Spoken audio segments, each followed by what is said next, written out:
मित्रों, अभी आप दर्शन कर रहे हैं 24 शक्तियों के स्वरूप में भारत माता मंदिर का दृश्य है।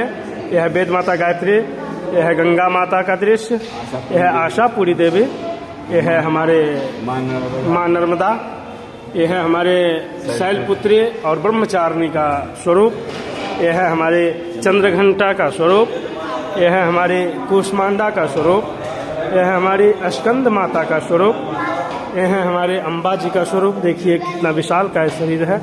और यह है हमारे उमिया माता जी का, यह है कात्यायनी माता जी का, यह है कालरात्रि का जो विशाल का स्वरूप है, यह है महागौरी का, यह है सिद्धिदात्री, यह है हरसिद्धि माता जी, यह है मीनाक्षी माता जी, यह है यमुना माता और यह है सरस्वती माँ, जिसका भव्य स्वरूप का दर्शन आप सब यहाँ पर करने के लिए आए हैं। सभी गायत्री परिजन हम सब के साथ में यहाँ पर आए हुए हैं और भारत माता मंदिर में हम सब अभी दर्शन पूजन करने के उपरांत नीचे जाएंगे और भी स्वरूप का दर्शन करेंगे और भी माताओं का मंदिर में दर्शन कर पूजन करेंगे। यहाँ से भव्य शानदार दृश्य गंगा का अवलोकन यहाँ से किया जा सकता है।